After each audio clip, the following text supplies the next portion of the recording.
Avant garbage. Silence, you funny fool!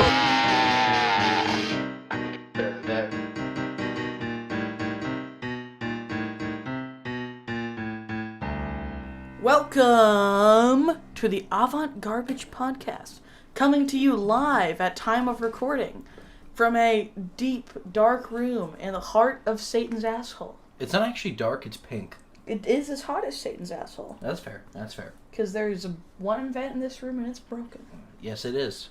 I apologize to the one viewer out here for the show's hiatus. Yeah, I don't remember the guy who left a comment on our last video. I guess it was pretty recent. It was only like a week ago, maybe? Something like that.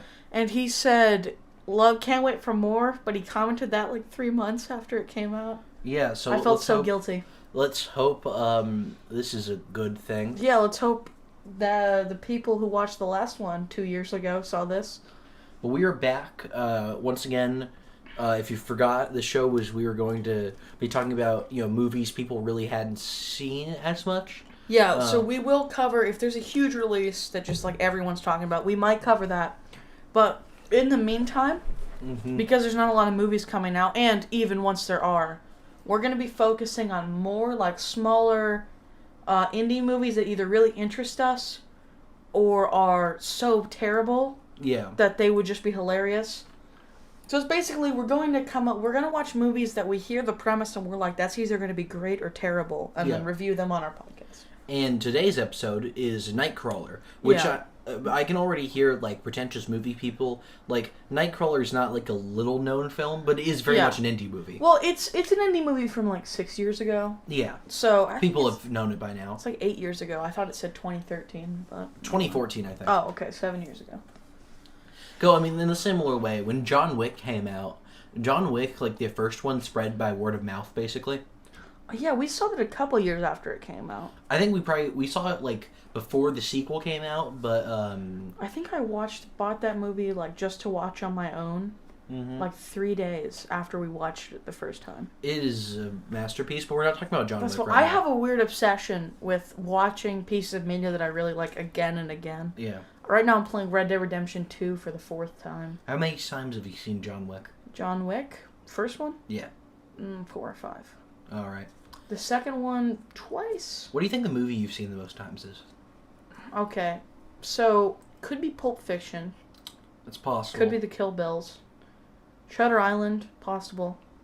I watched that like 3 or 4 times in a week, and I haven't watched it since. Or maybe I watched it one other time. Did it burn you out, or you just haven't had an opportunity to spring it at people? No, I haven't. Yeah, it's a kind of a weird movie to watch alone. I watched it alone the first time, but I really got that kick out of staring at the other person as they're watching the movie. It's like that when someone shows you a show they really like. I saw a skit about that, and they're like, look at the show. But you're just like looking over your shoulder at them, maybe like, it's like watching it. And then when the twist happens, you're like, oh. And, that's the whole thing about, the film geek love of when you give one to your friend and they actually start to like it. Yeah. Because I was sitting down with one of my friends watching a movie, and in previous years, I had sprung upon him the Tarantino movies, because I love them. But when you're watching just a random movie we're watching, he was like, wow, I really love that long take. And I was like, some part of my weird obsession has affected this person. Yeah, I watched Pulp Fiction with a friend a year or two ago. Yeah. And at one point he talked about how he liked the way the dialogue is written. Yeah. And I was like, one of us. You've fallen into my trap card. Yeah. You're gonna really enjoy movies now, kid. Anyways, back to Nightcrawler. Nightcrawler, yeah. So basically, it isn't really an indie movie. Well, it was initially. And we knew it was gonna be good, but we had to put together an episode, and it sounded really interesting. Yeah. And so we will give you our review of Nightcrawler. And I'm so glad I finally saw it, because Jake Gyllenhaal is one of these actors I constantly hear... Heard of in Legends. Yeah, I constantly hear that he's very talented, but I've never actually seen him in much up until this point. Same with Johnny Depp. I've seen him in the Pirates of the Caribbean, which that's another series I've watched so many times. I think I watched all of them like 2 times in a week. You have problems. I watched The Black Pearl once with you, and then I watched the other 2 twice. To make up for it? Yeah. Mm-hmm. But yeah, so... Yeah, no, Jake Gyllenhaal is one of those actors that I've heard about, and I know that he's a really great actor, but I've just not seen him in anything. Mm-hmm. I saw him in Zodiac, but I didn't actually finish that movie. Fuck you, Zodiac's a great movie. It's kind of too long. Also, I get so angry about how bad of a serial killer the Zodiac Killer was. Yeah, he's not great. Zodiac Killer, if you're listening to this podcast, I challenge you to a serial killer duel.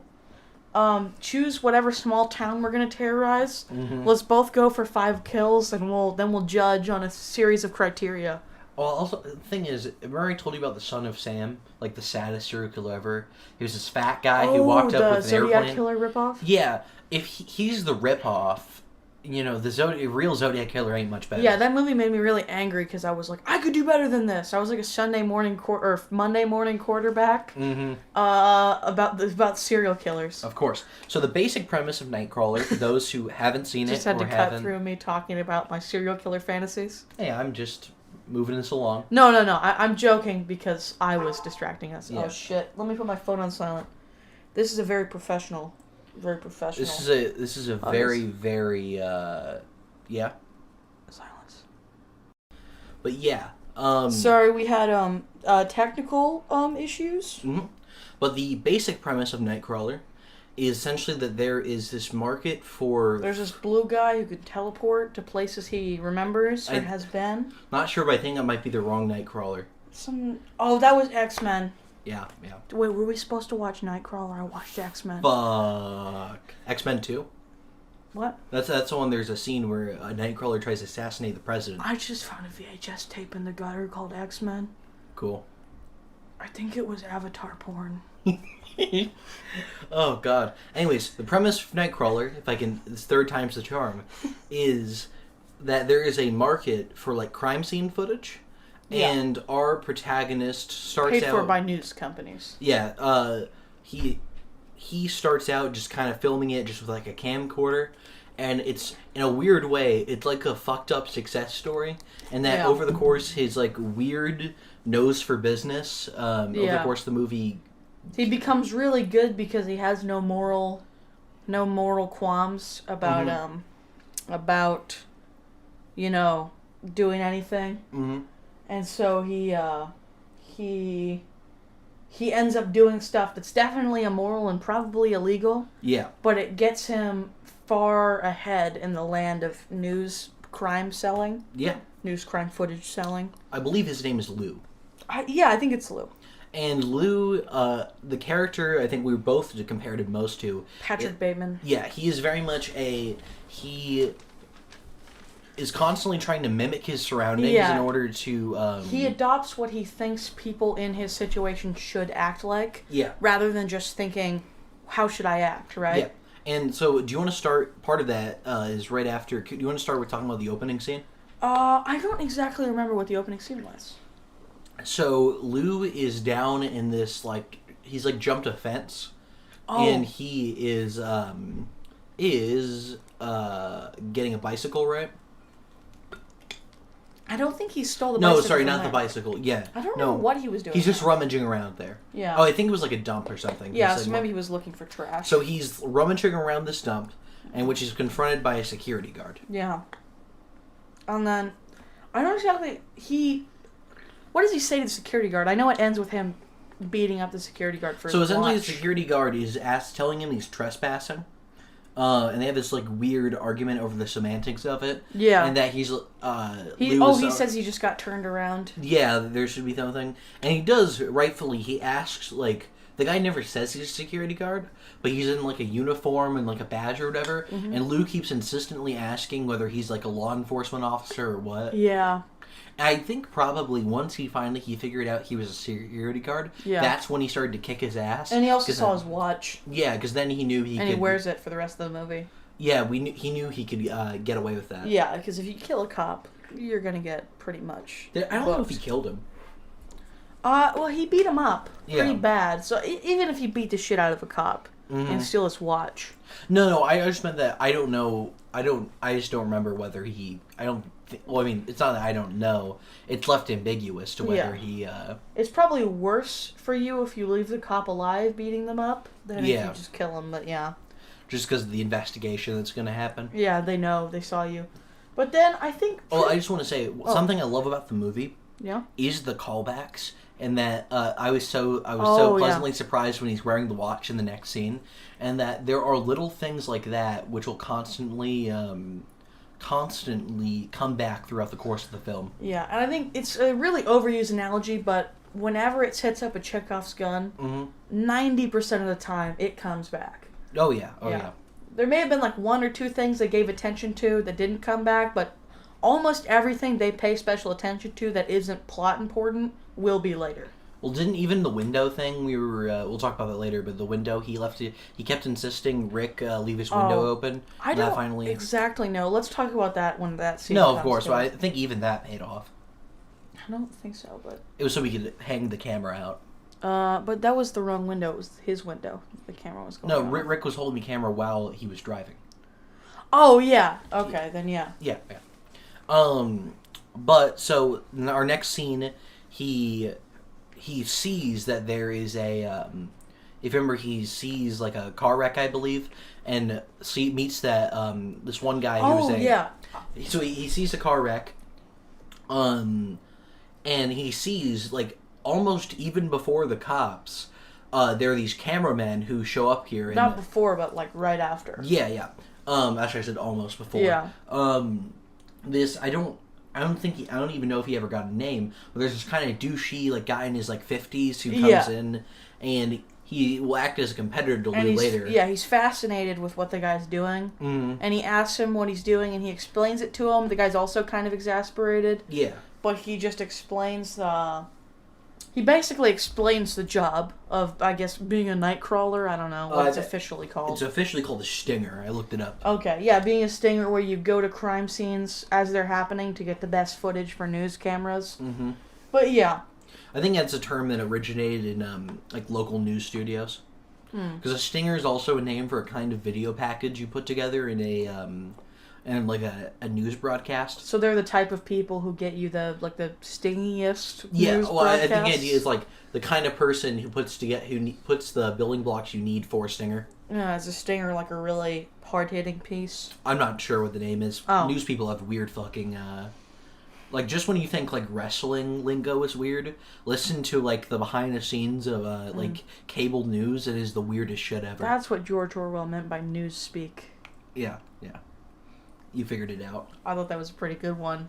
I think George Orwell would have been into wrestling. What the fuck?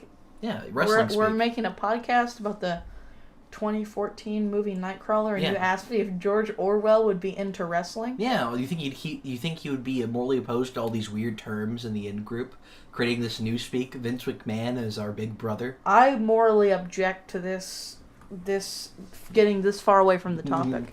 Anyways, so Lou sees this. He understands that. I think the big thing is he realizes there's like money behind this, and he has this psychopathic, and this isn't even exaggeration because he is some sort of weird like antisocial personality type person. Yeah, we don't claim to know what it actually is, but he's some sort of mental disorder, basically. Yeah, well, I mean, antisocial personality disorder is the one that when people say sociopath, that's what those people are normally diagnosed with. Yeah, I feel like I don't even want to even try to make a diagnosis because I know I'm wrong. No, I know. I'm just saying that's the one most common. I'm just saying that's like would be like if I had to guess. All right, psychiatrist. Yeah. Armchair psychiatrist. Yeah, it's me, Dr. Loomis. Anyways, so he realizes there's money behind this, and then he steals a bike. The bike? In which, this is once again... Oh yeah, this is a pivotal scene in sort of the characterization of Lou. Because, he steals the bike, and then he goes in to sell it, and he perfectly plays the character of the douchebag bike guy. Bike hipster. He's like rattling off, this has 37 gears, hyper steel, super light frame. I won 2 tournaments in France with this, right? Yeah. And the guy knows it's bullshit because he said like 37 gears. But he... It's like my bike is kind of frou-frou, and it has, like, 7. Yeah, it had 7 gears, and then, like, another thing with 7... well, we have the same bike. Yeah. With 7 choices. And that's considered, like, not super high-end, but, like, above average. High-end for, like, a like crazy cyclist. Crazy cyclist person bike, yeah. Yeah. And the one big thing, like, before Lou, he's, like, in baggy clothing. He looks kind of homeless in some ways. And immediately, once he comes in there, I think he has his hair in a ponytail. Yeah, do you see him putting his hair up right before he steals it? Ponytail, sunglasses. Which I guess may have been a way to blend in so no one questions that he's stealing the bike. But he's done all of this when he's pawning this off. And he gets this very old camcorder in exchange for that. And a microphone, right? Mm-hmm. Or no, it wasn't a microphone. No, it was not. It was like a camcorder and with a boom mic attached to it. No, I don't think he gets any audio. What was he asked for 2 things? It may have been a No, it was some film to go with the camera. Oh, okay. Yeah, so he just gets a camcorder. And it has like a boom mic attached to it. Yeah, although I don't think he ever sells the audio. Because it's to the news. Well, the audio comes with the video. I mean, yeah.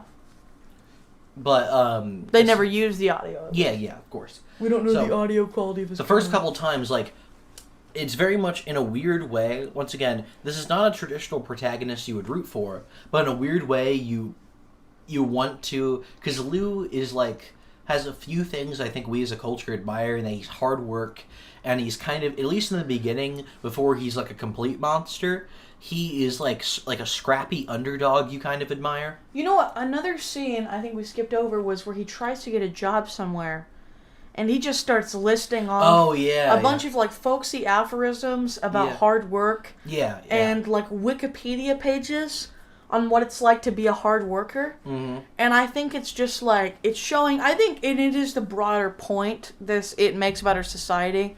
But the character that we live in. Yeah, we live in a society. Joe Collar moment. Mm-hmm. Any character that is trying to mimic our society with no moral compass is going to be the greatest commentary on our society. And I think this movie is very similar to American Psycho, another movie that I've only seen like 3/4 of. You still need to finish that. I don't. It was kind of boring. It's a great movie. Biggest hot take. It's kind of boring. You may have just been very tired at the time. I don't think I was that tired. I think I was tired of your shit. Oh, hilarious joke. But yeah, Lou is... That's the thing, because he's, reflects somewhat the good and bad of our society. Yeah. That I think everyone, regardless of what they're... I mean, aside from, like, some nihilist who believes in nothing, I think almost everyone... Hard work is valuable. Yeah, hard work in the moxie he has to constantly reinvent himself and try new things. Well, it's like Lou is what happens when, like, lots of traits that our society holds really dear are perverted. Yeah. And he's kind of showing the way in which virtues can be, like, turned against you, right? So he's, like, such a hard worker, but he's also doing anything to get ahead. Well, it's like, if you take a bunch of traits that we admire, but then you kind of remove the soul from it. Like, there's a lot of... there's many, like, a kid show episode where something similar happens. Yeah. Where they describe the... they try to pretend they're someone they're not or something. They start off with a good idea or maybe an okay idea, and they take it too far. Yeah. Or they think of something good, and then they come up with a bad conclusion or something. Yeah. Yeah, no, and it's basically, the idea is, like, he will do anything to succeed in life. Yeah. Problem is, he will do anything to succeed. When most people, like when you and me, when we say we'll do anything to succeed in life, we mean like within reason. Yeah. Because we're not complete psychos. We'll live in our car for a month to get money. That's what we mean as a society when we want to look for someone who will do anything to succeed. Whereas he's... Well, we'll get to it later. Yeah. But later, It's sort of like the movie is about his, like... escalation. Yeah, the escalation of what he does to get ahead. And because he is some sort of weird, like, sociopath sort of guy, it's kind of interesting, the psychology of it, in that it was something you see with a lot of serial killers, is, like, the escalation of it. But it's like, instead of, if there was a sociopath... Because it's interesting to say, people with, like... People who have those kind of, like, outlook, the two most common professions are, like, serial killer and CEOs. And Louis Bloom is definitely on the... That's right, eat the rich! It's definitely on the, like, the CEO thing of that, where instead of getting some weird gratification out of murdering people, he loves success. Yeah. And deep down, I think it's an image thing we see throughout the movie. That Definitely. He wants to be treated... He wants to project whatever character is the most respected or the most useful in his, like... It's the last scene, and this isn't a huge spoiler. I mean, he succeeds in becoming a newsman. And, because watch the movie before you watch a review of it, dinguses. Or don't. It's a recommendation. Yeah, if you don't want to watch the movie, then don't be afraid of spoilers. Yeah. He succeeds in his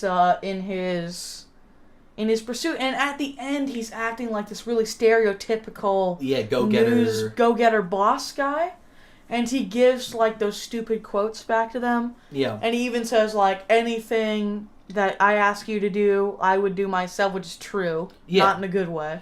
To me, this is going to be another weird analogy, but it's like that's true that he wouldn't ask him to do anything he wouldn't do himself, but he's also evil. I kind of see him the same way I see as Vince McMahon.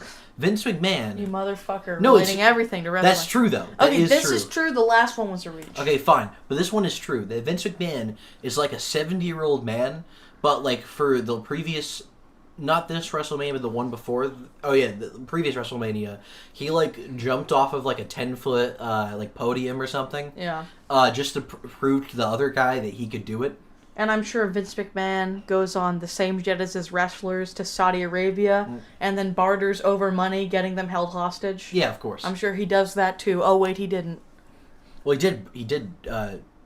Yeah, but he was the one in the cushy room with the hookers and the drugs talking to the Saudi prince. Yeah. And not the one with the gun pointed at them on the plane. No, I was just saying he and Lou are similar, a similar sort of thing of he wouldn't ask you to do anything he wouldn't himself, but that's because he's a psycho who will do anything. Well, Vince McMahon wouldn't risk his life. Oh, that's true. He's not as much of a go-getter as Lou. He's also more self-centered.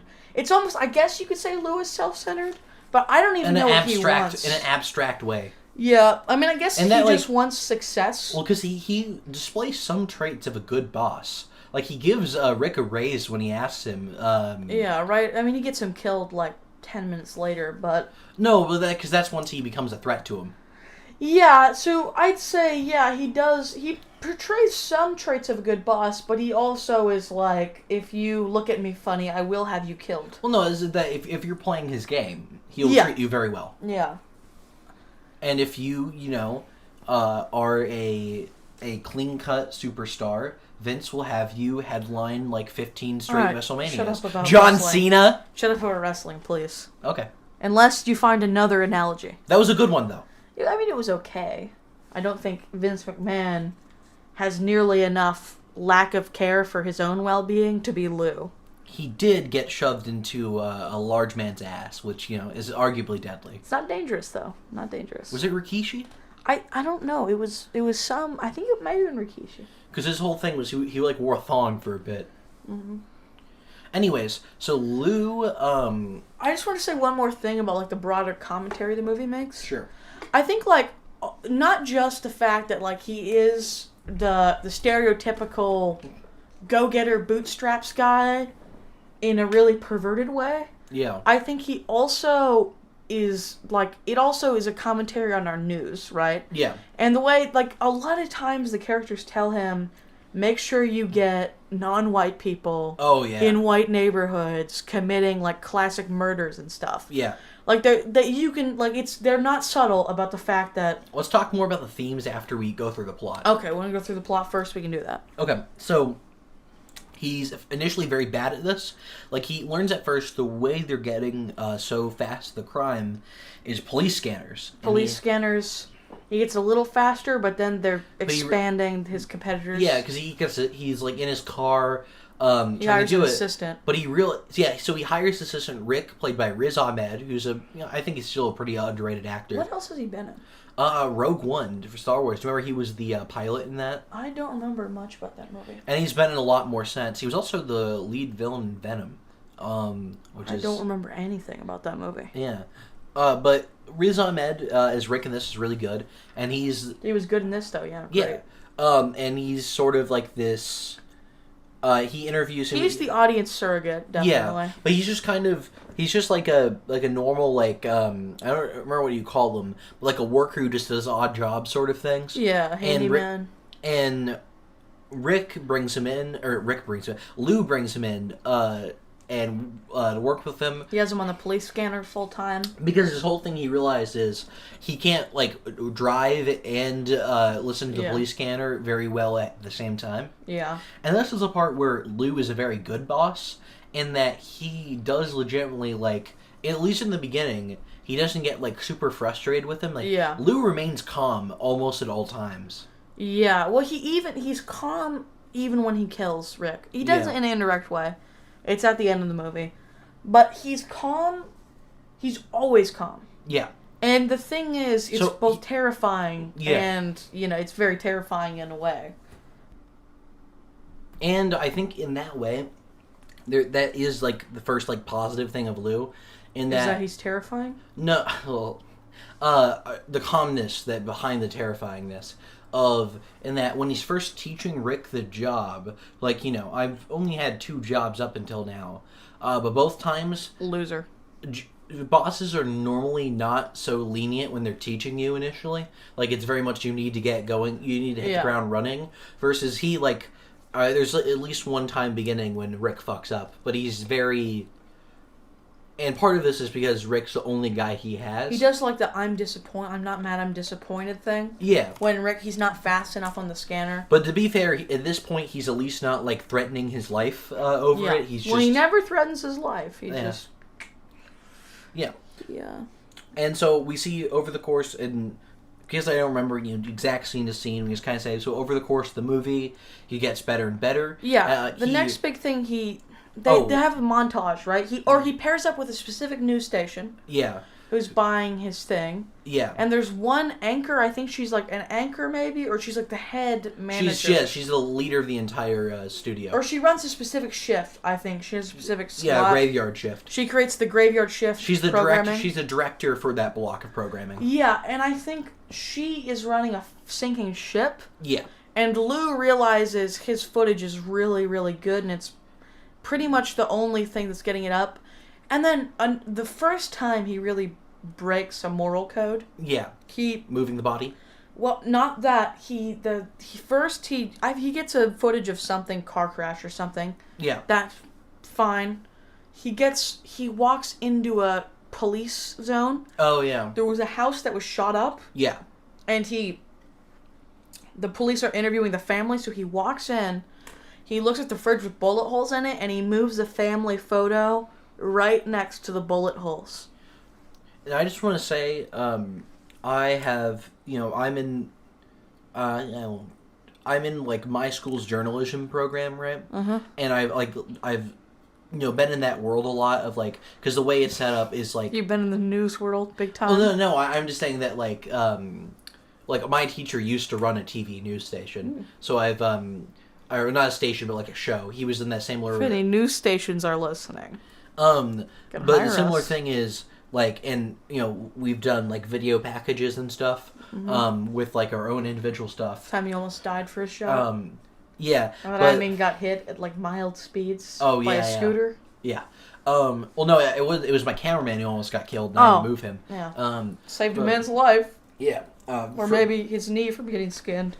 Nah, more like a broken leg. The guy was coming in with heat. On a scooter? No, yeah, it's one of those scooters that are like really low to the ground you do in gym class. And the dude was like, it was like a relay race sort of thing for that our school was doing like a big event over. That's just a bruised shin. No, but he was like coming in super fast. No, but it hits your leg and you bend your knee. It's not going to break fair. it. He would just get a severely bruised shin and he would fall over and go, ow, owie. But importantly, the camera was way more important than his Yeah, health. he might have broken the camera, and money is more important than people. Yeah. If we've learned anything. No, but what I was saying is him moving the photo to be like better in frame. That is like not like that, breaking into a house that you're not supposed to be. That's day one of but high school news class. Framing is a giant thing, and and so something Lou says later on is that he learns everything from the internet on how to do things. Yeah. So he very well, because like that is. I think he says that all the way throughout the movie. Yeah, but that is like a day one journalism, or like not journalism, but like camera, like cinematography sort of thing. Yeah. They will tell you Camera-ography? make sure that be like very choose like what's in frame very carefully, like what you leave in and what you leave out of the frame. Mm-hmm. So in that way, Lou's weirdly talented. Yeah. And so from there, he does that. And then there's a car crash in which he gets there even before the police. Yeah. And to I get think before this, there's a montage. Yeah. He gets really successful. He's starting to...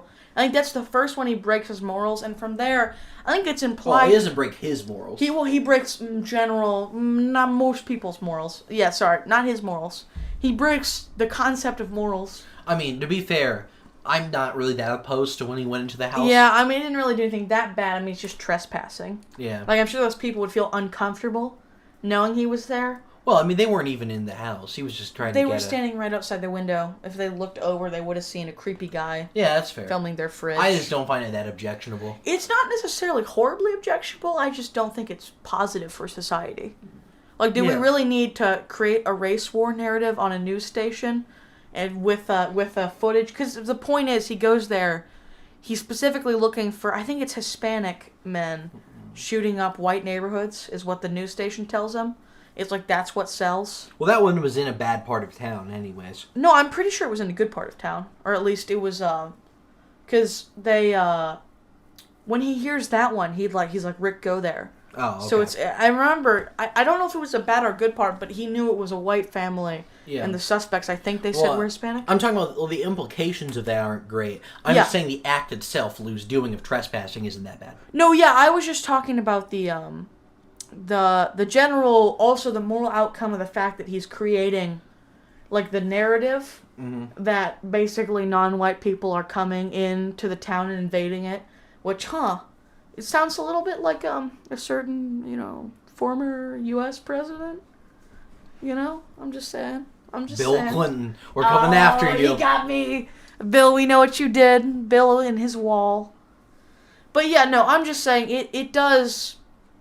that scene specifically illustrates the way... I mean, obviously, I don't really think many big news stations are doing that. Yeah. But even local news stations are, in their own ways, they are creating a narrative. Yeah. And people are eating it up. Yeah. To be fair, the local, since we live in the middle of nowhere Midwest, our local news station is like, I love it because it's goofy and dumb. Yeah. And they're just complete dorks. They have been regularly featured on, like, I've seen compilations of, like, news, like, fuck-ups. I have seen them regularly on those. Too. They're just so adorable and how dumb they are. I swear, on a slow day, I mean, I don't barely watch it, but I used to see it in the mornings. Yeah. They would be like, this policeman shook a kid's hand on his birthday. Yeah. And that was the story of the morning. I guess that's the one thing, one of the things nice about Nowhere Midwest is that it's somewhat easygoing in that way. I'm sure in New York, the morning news is like, 400 people were shot. Oh, I think they're just numb to it. I mean, yeah, they are numb to it, but it's at least nice to see, like, local three-legged dog gets award for being a good boy from firemen. No, that is literally, our news, because there's nothing happening. Yeah. But through there, so then he moves the body after the montage. Yeah. There's a car wreck. He's there before the cops, and he scooches a dead body to a different place so that he can get it in shot. Mm-hmm. From like a vantage point he was filming. Yeah. And I think that was the part in which both me and my co-host here were like, "Oh fuck!" Yeah, I think I said, "Oh shit!" When he grabs the body, pulls it into the light. Yeah, and then he records it. Yeah, and he gets out just before the cops show up. Yeah, and then one thing I wanted to say, because we see this in like a lot of the driving sequences when he's going to a scoop, is the cinematography of the movie, and that I think someone both says it's understated, but it's really good. It's very subtle, but yeah, it's very good. And then, I mean, some of the most beautiful shots you can get anywhere are cinematography of a city at night. And I think that's what gets what's really beautiful sometimes is that it's understated, but then occasionally it'll hit you with a really beautiful shot. Yeah, I didn't really notice the cinematography that much, but the only times I did notice it were for good reasons. Yeah, of course. I just love one of my favorite shot movies ever is Michael Mann's Heat, because his cinematography of L.A. at night is just gorgeous. And parts of this movie gave me a similar feel. I don't know who that is, but sounds pretty cool. Oh, Heat, the movie Heat. Oh, I swear that was the only 5 seconds I spaced out. I thought you said some photographer's name. No. The movie Heat. Michael Mann, the director. Oh, I thought you said Michael Mann Heat, and I was like, No. okay. No, Michael Mann's Heat. I apologize. I've been caused a disgrace to my family. I'm officially announcing my retirement. Oh, sorry, Heat, the movie, which is about Robert Downey Jr. and Italian guy in a duel for the honor of the office. Did you say Robert Downey Jr. just to piss me off? I did, yeah. And Good job. Yeah, Robert Downey Jr. and Italian guy. Because both the leads are Italian. Yeah. Or I could say Godfather 1 and Godfather 2.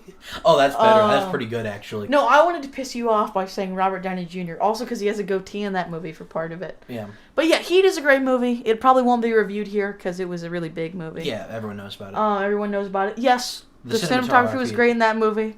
I apologize. I will accept a 5-year jail sentence for my sins against humanity. You know what I'm talking about, though, with the way he shoots, nighttime L.A.?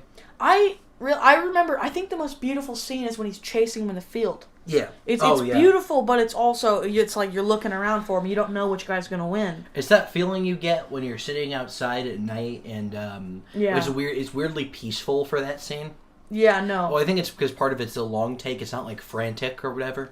Yeah, it's because I guess it wouldn't be it's frantic that you're breathing, but you're just slowly searching for the guy. Yeah. Which makes it all the more tense. And I get some of those vibes from Nightcrawler when he's out and there's no one out in the streets and he's just kind of, it's eerie because of the subject matter, but there's these kind of peaceful times. Yeah, there's really nothing to be tense about, but you have this tension because of the tone of the movie. Yeah. But it also gives this sort of peacefulness because it's such a he's out there. By the way, there's apparently an argument among film critics about the genre of this movie. What do you say it is? I don't really know. I think movie genres are kind of misleading. No, I was just going to say... the concept of genres. I just think it's funny because I kind of agree that it's very hard to, It's harder than most movies. Yeah. You say Good, the Bad, and the Ugly, obviously Western. It's such a unique premise, I think. There are some movies that are harder, like Pulp Fiction. Yeah. But it's a crime movie. Yeah. It's a drama. That's a good one you add there. Mm-hmm. But, I guess you could say drama because it's pretty dramatic, but that's a really a I think throwaway. Thriller's the best. I think drama is the one they attach onto something if they can't come up with two. Yeah. You ever notice that? Oh, whatever a horror movie is nominated for anything big, they always do the drama category. Yeah, but I think thriller, yes, it's good. It is very. It's not scary, but there's so much tension in the movie. Mm-hmm. And so throughout there, so the big this becomes the incident that will define the movie mostly is when he finds this very rich house. Yeah. Which he just kind of butt fumbles into it. Yeah. Doesn't he see? He hears the gunshots. Yeah. He doesn't even hear it on a police scanner. I think. Yeah. He butt fumbles this beautiful big mansion. That's a great phrase. Yeah. He butt fumbles his way into it. I mean, that was a negative football play, but using it as a way to get accidentally. Yeah. Yeah, get something good. Because he's just driving around in this rich neighborhood, and he kind of perks up because he hears gunshots in a rich neighborhood. He drives over, and he starts filming just as the assailants, these gunmen, are driving away. And he gets a perfect shot of their face. And their license plate. Yeah, and their license plate. And so he goes into the... I have a question. Yeah. Okay, this is just a question for any... if the two guys who robbed that house in the movie are listening to this podcast... Why didn't you take the license plates off when you went to go murder a family? You'll get pulled over. Oh, you're worried about getting pulled over? Yeah. Aren't you running from the police anyways? I mean, you don't need to give them any more ammo. Just put one of those little papers in the back that says temporary plate. That'd be funny as shit. You know what I mean? Is that like Dwight Schrute's idea of the overkill killer? Yeah. Like his getaway vehicles are always with temporary plates. But you just have to print out a paper. Yeah. Like, are the police really checking every temporary plate? I don't think so. Yeah.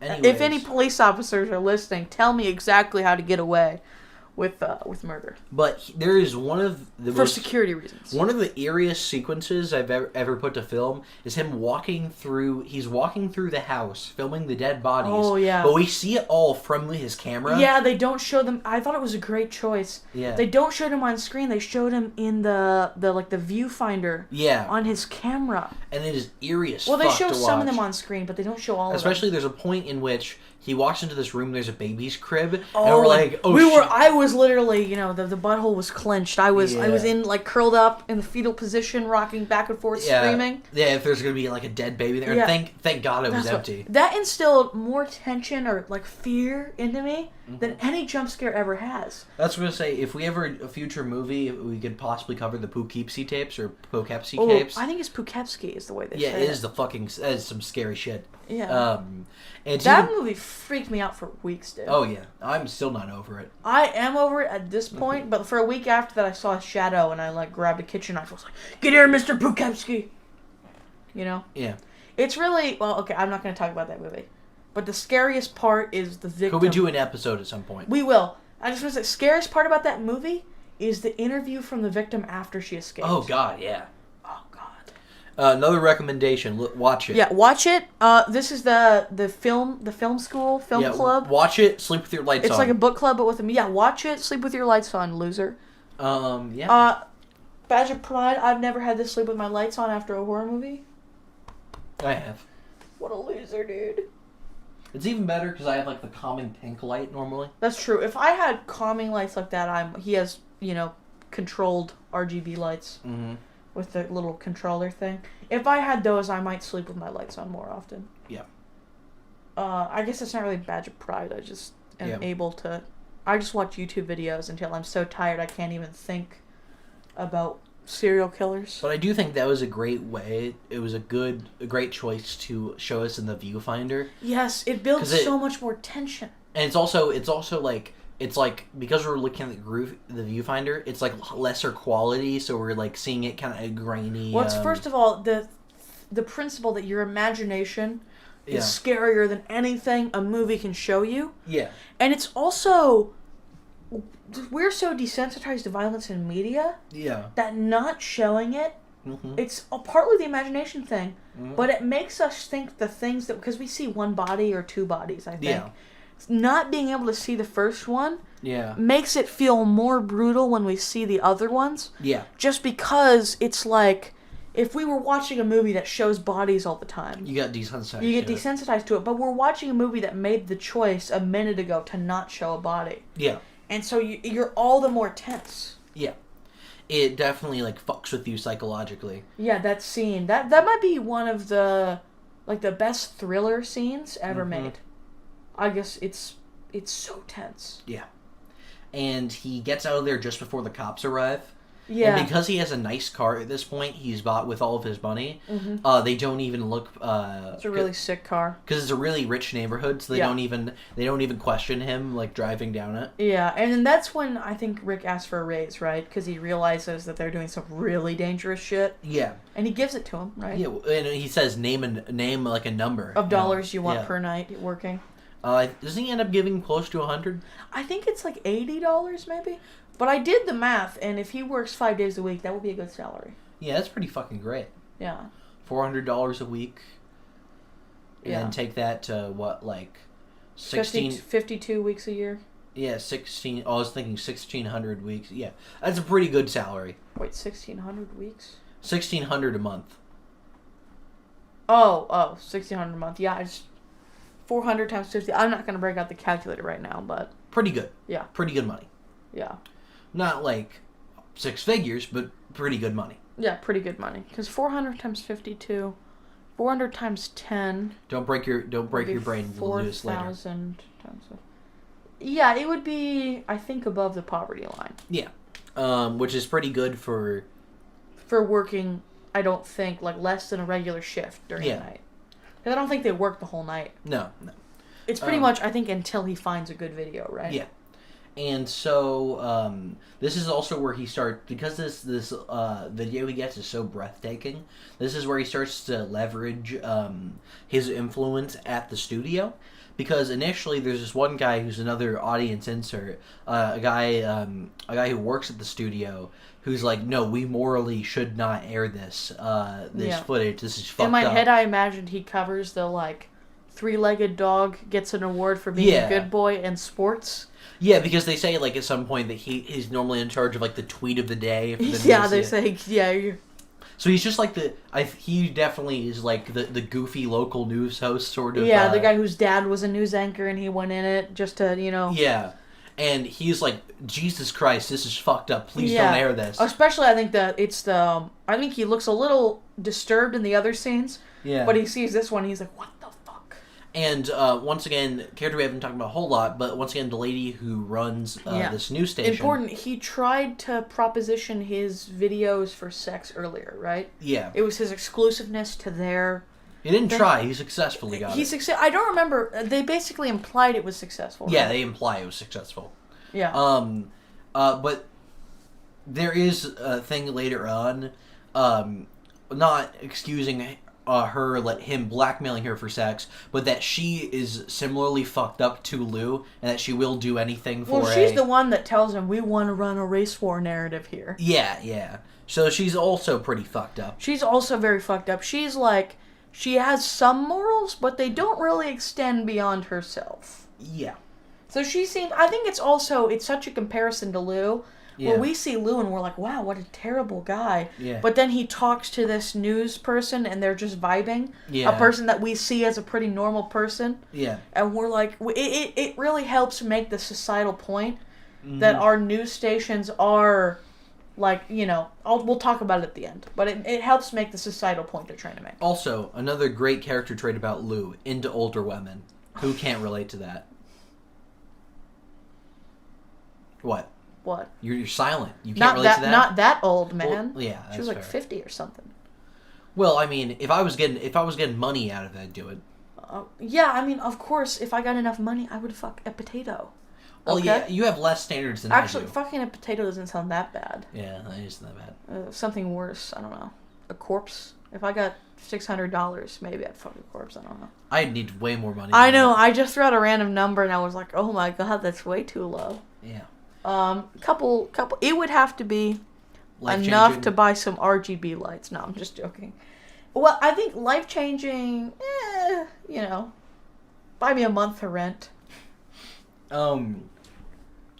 But, yeah, she juxtaposes, she's supposedly normal, but her whole thing is she's willing to take this morally dubious footage from Lou. Yeah, and use it to spin a narrative that's telling white people, be afraid of brown people, watch our news station for more coverage on how to stay safe. And it's because at one point, Lou finds out and then uses leverage that she is like...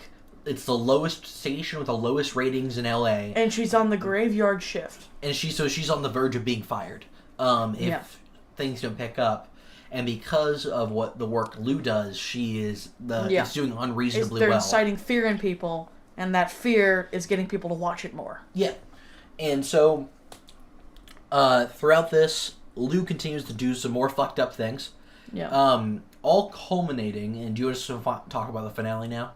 Yeah, so Or is there anything else you want to talk about? There's one more. The police... There's one detective who's definitely onto him, but she doesn't have any solid proof, and she basically... Oh, he voluntarily goes down to the station to talk to them. No, he doesn't. Yeah, he does. They show up at the newsroom. And then he voluntarily goes to the station. And then they show up at his house. He does not voluntarily go to the station. Oh, you're right. He does that at the end. He gets called into the station at the end. He does? Yeah, he does. Okay. They ask for a tape... Because they say, I know you got those faces. I know you got that license plate. Yeah. Implied he pre-made a tape.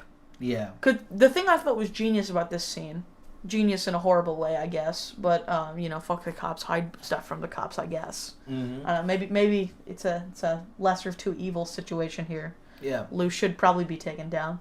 But Lou first puts up resistance to showing the tape. Yeah. And then gives them what we assume is a doctor tape, because if they found that tape, they would have taken down the guys already. Yeah. Right? So he gives them a tape, and they don't say anything else to him about the guys. So what we assume is he pre-made a Oh, and he edited the tape right after. So we assume he cut out that part, sold that cut version to the news stations, and then got that cut version to give to the police. Yeah, yeah. So it's kind of genius that he puts up resistance, like he has something to hide, and then gives them the tape so they think, oh, well, he put up resistance. So this was definitely the stuff he didn't want us to see, but it's not anything illegal. It's like he said. Exactly. So, yeah, there's that one. And so the finale is, it's revealed that he figures out, because he does have the license plate of the car that had the murderers, there is one really important thing I had marked down. Is revealed at one point, so the narrative they had been talking about with the narrative they've been pushing, you're talking about that race war sort of narrative they've been pushing, it's revealed that was not a robbery. It was a drug. Or it was robbery, but they were robbing drugs from the family because the family were drug dealers. Well, whoever lived there. Well, I don't even know it was a family because there was all we saw was 2 girls and an older man. So it may have just been a drug kingpin who lived there. I think. Well, there was a baby's crib, but it was empty. Oh, there was no baby. Yeah, that's true. Yeah, and I think basically it seemed like it was just crime on crime, violence sort of thing. Yeah, but the lady says, don't play it. That would ruin the race war narrative. Yeah, of course. That these people, these horrible brown people came unprovoked into the suburbs. And by that I mean into white houses. And so it's revealed he has this license plate. Yeah. So he tracks them down. Yeah, well, it wasn't revealed. He had it the whole time, but now he's using it.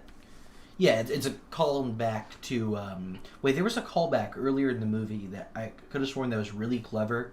I wanted to comment on, but I can't remember all of a sudden what it was. I don't think any of the callbacks were really a huge part in the movie. I think it wasn't a huge part, I just thought it was really clever. Yeah, I don't exactly remember. Let's just say general. There were really clever callbacks all throughout the movie. Yeah, watch it. So he figures out, well...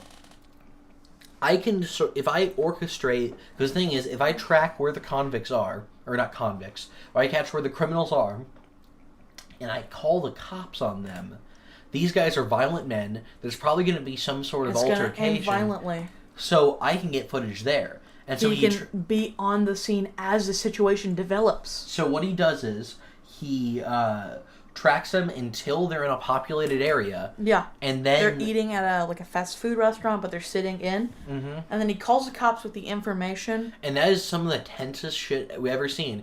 Because once again, we're looking through his camera's viewfinder at these men sitting and eating. Well, not through the viewfinder. It's through the viewfinder, but the viewfinder is the whole screen. Yeah, yeah. And what we see is... Oh, and also, his friend... Rick is his assistant, I guess. Yeah. Is very dubious about this, and that's when you can see in Lou's eyes, he's like, yeah, this motherfucker's gonna die. Yeah. But he's basically like, Rick, do your fucking job. I hate you, and I'm gonna kill you. But he says it in a very calm way. He doesn't actually say any of that. Yeah. But he says through gritted teeth, Rick, please do your job. This is what I pay you for. Mm-hmm. We are having an issue now, basically. Also, I just wanted to say, one of the best quotes ever by Lou was, maybe it isn't that I don't understand people, it's just that I don't like them. Yeah, I relate to that. And so I'm not like other girls. It's super tense, because as he's waiting here, he's waiting outside the restaurant across the street. He sends Rick out. Yeah, and one cop walks in the door. He starts ordering. I think 2 cops walk through the door. No, first it's just one. And you can see the men are a little uneasy, but they pull out a gun under the table, but then they're not. They're not going to do anything yet. And then you see a ton more police cars. 2 cops, 3 cops. I think it's 3 who have entered. 3, yeah. Yes, and there are 3 cops in there.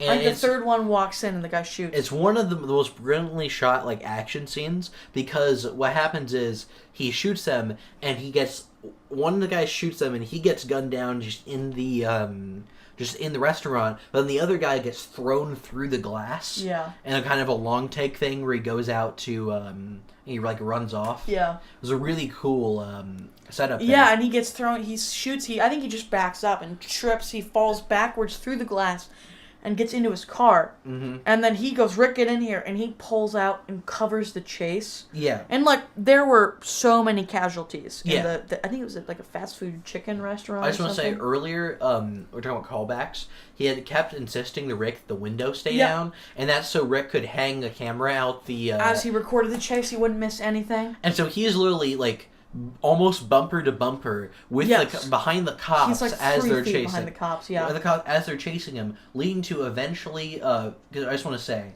because it's set in L.A. And because of how this ends, I just want to say I feel like he's living a GTA 5 mission. Yeah.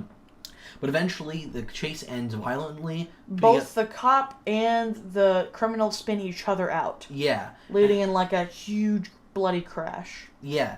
And first Lou like walks over there, and he says he hides behind cover. He zooms in on the robber's car to see if he's dead. He's still alive. He alive. looks at Rick. He said, "No, well, he spoiled it. Oh. The scene was I was gonna tell it from Rick's point of view. Yeah. But the way they don't reveal that to the audience. Yeah. He goes, he's dead, Rick, and Rick goes okay, and he walks out and gets the footage. The guy looks at Rick, pulls out his gun and shoots Rick, and then Lou walks forward. I guess he knew that was his last shot. Yeah. No, the guy stands up. Yeah. It wasn't his last shot. The guy stands up as the cops show up. And Lou just walks out in the open and faces the guy down with the camera. Yeah. And the guy like stares at him like, what the fuck? This guy's crazy. But then realizes it isn't worth this time. Yeah, and he might point his gun at him. I don't know exactly. But then he looks back and sees there are 3 cops on feet running at him, yelling at him. So he turns around and starts shooting the cops, and he gets blown away. And like coldly, Lou goes down to Rick and says, "I couldn't leave you alive. You had leverage on me." I don't think that's what he says. No, he says something. Is that what he says? Yeah, he does. I feel like he gave... I didn't think he gave like a big speech. It's not a speech. He just says, Rick's like, you knew. And he's like, I couldn't let you live, man. You had leverage. You had to go. He takes his camera. And he takes the camera and he films Rick in this cold... Yeah, and then the last scene, he gets called into the police station. Well, last 2 scenes. And he comes with a really good excuse of what happened. Yeah, it's... He saw them, he remembered... And he said they were following him. He said they were following him. He lost them, but then he tailed them to see where they were going. Yeah. And he basically, his idea was, I then tailed them for a couple of minutes and saw them park there. Yeah. And I thought, these dangerous people can't be in public. I need to call the cops to deal with this situation. Yeah. And the lead cop investigating him once again is really, really doubting that he...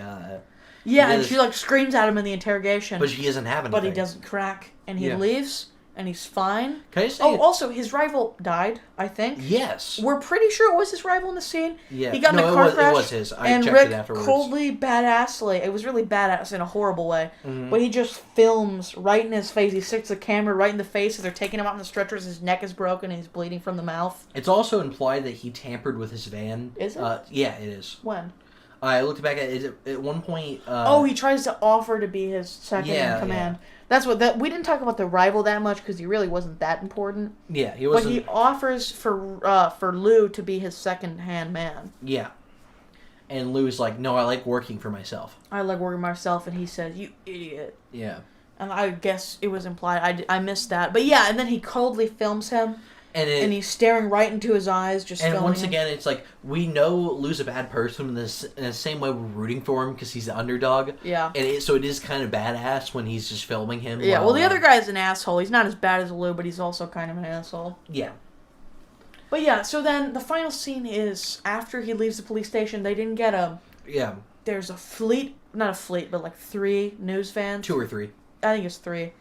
And 3 interns. Yeah. And he's giving them this canned speech about hard work, and he's the boss, and he's like... And that's when he says, my motto is, I won't ask you to do anything else. And we see he's now got a Stinger, was the thing. Yeah. He's got a Stinger Empire. Yeah. He's got 3 vans, because the guy says with his rival, when he's trying to recruit him, he says, run my second van. with 2 vans will be made, and he has 3 vans now. Yeah. So now he's just like, basically he did enough dubious stuff that he now has the money to do it legally. Yeah. And get these 3 vans so he can get there fast legally, basically. Now he pretty much controls the entire stinger market in LA. Yeah, now he doesn't even have to break the law to get the best shots because he's got these vans. And the big thing is, now that we've talked about the ending, we can kind of go to the broader themes. Yeah. Is that one thing I think you're talking about? We don't really know what Lou wants. Yeah. The thing is, I don't even know if money is the motivator. It's just like success or the image of success. He wants to be seen and respected. I think that it might be. Yeah, he wants respect. Put some respect on his name. Put some respect on my name. I don't really know what it is. Someone smarter than me, tell us in the comments what Lou wants. Write a overly long video essay describing what his motivations are. 3-paragraph race essay, maybe. Okay. That's what race format. I don't know. Maybe if you want, you can write a 50-page term paper, but I will probably only read one page. I say that not acting like my own video essays are overly short. Well, I thought that was the joke. No. Yeah. Oh, yeah, yours are overly short, yeah. Yeah.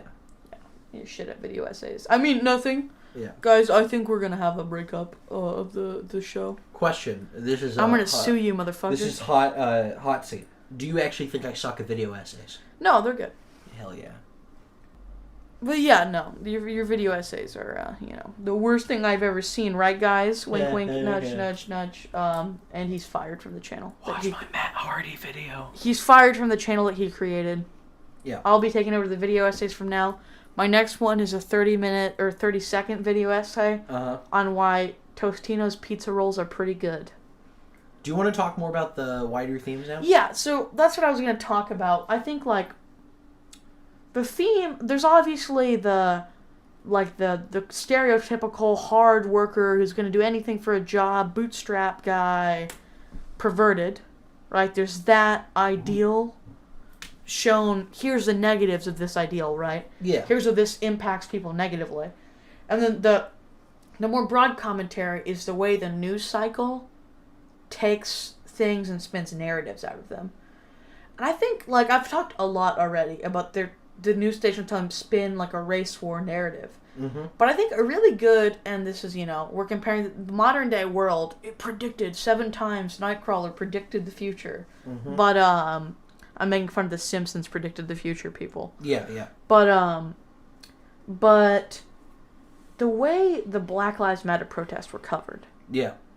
It's so similar, because, basically, 1% of the total protests were violent. Yeah. And that was all we heard about, was the violence, right? Mm-hmm. And then we look at this Nightcrawler, throughout the whole movie, there was a montage. There was a montage of him getting money. Mm-hmm. But there's 1 crime, or 2 crimes, done by Hispanic people to white people, right?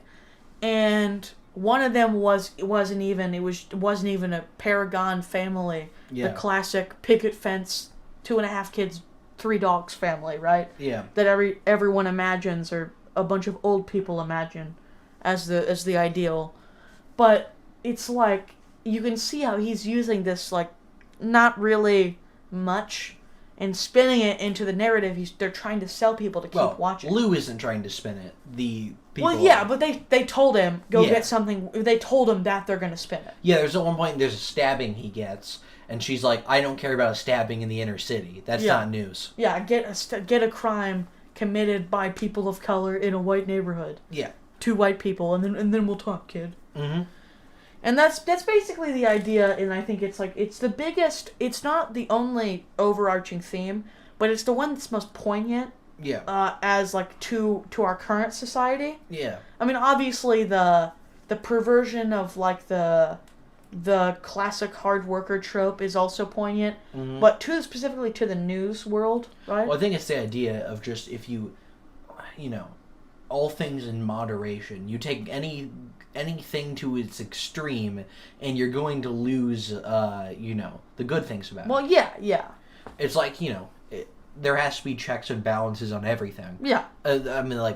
this weird metaphor, but it's like that's why like people like a democracy. I think is something generally. I thought you were gonna go into wrestling. No, I wasn't.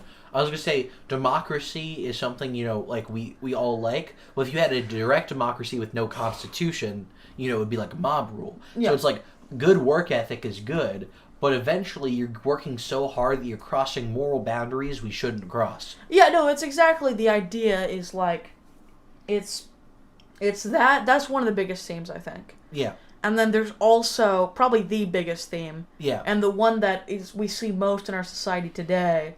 And it's the way the news takes, like, pretty spuriously means, like, loosely, right? Spurious means, like, sort of untrue. Oh, well, yeah, pretty spurious correlations. Yeah. Between crimes, and spins them into a narrative. Mm-hmm. Loosely, also, Yeah. I know big words, guys. You can trust my movie. Mm-hmm. My movie it takes. I know many big words. Yeah. I was gonna do the classic joke where I then misuse a big word wrong in a really obvious way. Be like, my movie takes are very photosynthesis, guys, but it's overdone. Yeah. But yeah, no, I guess I'm just repeating myself here, but it really, it's still poignant in our society today. Mm-hmm. Is there any other? I was just saying, is there any other themes that spoke to you about the movie? I really think that was the biggest takeaway. Those two? The two, yeah. Like, the fact that Lou himself he possesses many good qualities that our society loves, but those same qualities are used in ways that are harmful to people. Mm-hmm. I think if you're gonna watch a double feature, I feel like this and American Psycho would be one fucking insane one. I can't recommend American Psycho. Haven't seen the whole thing, but love that movie, masterpiece. Is there anything else you want to say, or are we sort of reached the end? I think we've reached the end. Oh no, there is one thing that I think cannot be understated that we touched upon briefly, but it's how fucking good Jake Gyllenhaal's acting is throughout this entire movie. Yes, he's great. It's probably a very cliche statement, but I didn't see Jake Gyllenhaal. I didn't see famous man Jake Gyllenhaal. Yeah. I mean, I think that is fair because there are a lot of actors who. Yeah, like when I see Chris Pratt in a movie, I'm like, it's Chris Pratt. Oh yeah, he's funny. He's a funny guy. Yeah. Who has abs now. There are some character actors who are very much that. Yeah, sadly, same thing for Johnny Depp. I mean, he's a good actor. Fuck you, Johnny Depp. No, there are some movies I don't see that. But when I see the Pirates of the Caribbean, I'm like, oh, that's Johnny Depp.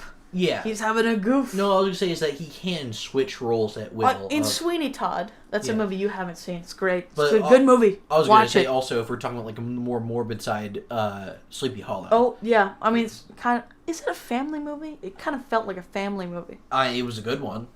It's strange. Because I feel like... I feel like it defies all classification. It's based on a fairy tale. I don't know what age you recommend that to. I don't know. I'd show it to my kids. Yeah. To be fair, I'd show a lot of shit. And that's why you don't have kids. I mean, to be fair, I'd show a lot of shit to my kids. I'd show Pulp Fiction to my 5-year-old. Oh, that I wouldn't. He needs to learn about how to, non-chronological storytelling. Well, no, that one I wouldn't show because A, you wouldn't understand it. And the rape scene? And B, the rape scene, yeah. Sleepy Hollow seems like it's fine. Kids should wait till they're 8 to teach them about rape. Oh, you get what I mean, though, right? Yeah, no, I don't think there was anything too crazy. Christopher Walken might be a little too disturbing. Yeah. Not his character, just him as a Walken. human, yeah. Not that I don't like Christopher Walken, I just think he's a little too much I think we both for people agree. To comprehend. He's one of our favorite actors. He's just, He's a specimen. But Jake Gyllenhaal has, like, his acting is fucking terrifying. And I would compare him as this kind of performance to a sort of Joaquin Phoenix, sort of this weird greasy ass creep who why is he so greasy? He's so filled with grease. Yeah. And The Joker was a good movie. Okay, I'll take that take till I die. I don't think anyone's disputing that. No, I think there are a bunch of people. No, there are, but I feel like online there are a bunch of people whose opinions I usually trust that just said the Joker movie was bad because they don't like the Joker connotation within like alt-right Joker connotation. Yeah, but wasn't the whole point like against like classism? Yeah, no, I know. Wasn't that the whole point of the movie? I mean, I guess kind of. I mean, it was still a comic book movie. No, but it was the loosest you can have a comic book movie. It was very loose, and yeah, it was a lot about how society like chews up and spits out the very disadvantaged people. Yeah, I was like he had mental issues. It seems like the most progressive narrative you can tell. It's very progressive. No, I definitely. It's specifically. It was from certain progressive like YouTubers. Yeah. Vosh. Oh, fuck you, Vosh. Yeah. That's yeah. Why is that man simultaneously like 99% good take machine, but then there's one he'll do an off thing that pisses me off? Wait, hold on. So you think Vosh has 99% good takes? Fellow communist brother. Well, I mean, I like communists. Like I can. Hey, cut that out of context, boys. No, like, I can hang out with leftists, because I at least agree they live in the same reality as me. Well, welcome to our movie podcast, where we're going to talk about the merits of communism. No, you got my point, though. Like, we're at least, with, like, tankies and fascists, they're not living in my same reality. Yeah. Where, like, I like, people living. I guess the people who didn't want to hear politics in a movie podcast probably left when I made the comparison to the Black Lives Matter coverage. That's fair. That's fair. No, let's be honest, the only people who would get pissed off by that take are the people who disagree with that take. Well, considering on this channel I have I have 3 videos shitting on old racist politicians and one praising John Brown, I think I've cultivated a pretty good audience. Yeah. Is that about the end then? Yeah, I think I just want to say the final thing, and I think this is beyond the themes, the strongest thing is the way this movie uses mood. Yeah. You know what I mean? Through every aspect of it, like the dialogue, I think the lighting, like the night lighting, and just like every way they use, every aspect served to create this really tense and almost peaceful, but it's like peaceful but something is off. This really tense mood, you know? Yeah. Yeah, so what did we learn today, folks? Nightcrawler is a good movie. I learned that Vosh has bad movie takes. I learned that Jake Gyllenhaal. He can teleport to places he's already seen before. Yeah. Somehow the Avatar porn had exactly the same plot as Nightcrawler. That's insane. So I guess I did my research. He wasn't blue. I felt like it was very strange that they changed it from the comics. Yeah, I thought it was very strange. As you know, wouldn't it be funny if some like big Marvel fan watched this movie because they thought it was about Nightcrawler and they ended up actually learning what good movies are? Yeah, they accidentally watched a masterpiece. Yeah, they accidentally became a film nerd because they thought they were watching it. To be fair, I think there are a couple. Most of the Marvel movies, you can put me in any. If you put me in a theater, I can enjoy a dumb, fun movie. Yeah, as long as I'm shoveling popcorn into my face. And I think people who what's his face, Martin Scorsese, he said that they aren't cinema or whatever. That's just an asshole thing to say. It's an asshole thing to say. I think it's true, and I don't think the Marvel movies are art. I mean, there are people who put art into them. There are, but I don't really think there's a big artistic intent behind them. What about Taika Waititi's one? I still don't know. I don't think that's as artful as his other movies. Yeah, but it's still art. Jojo Rabbit, that's by Taika Waititi, right? Yeah. I know he's pretty much stars in it. Secondary main character? Yeah. Wait, we need to make a Jojo Rabbit Avant Garbage. Okay. I love that movie. Mm-hmm. I think that's one. Fuck you, Monkey Jones. Yeah, fuck you, Monkey Jones. For many reasons, but mostly because you don't like Wes Anderson, and also because you didn't like Jojo Rabbit. Yeah. We're gonna become a rival movie podcast to Izakino. Yeah, yeah. Which is actually instead of Monkey Jones podcast, where he occasionally mentions really right-wing things on his movie podcast, we're gonna occasionally mention, I guess, left-wing things. Libertarian, baby. Yeah, yeah. So. Any final message? My final message: save the world.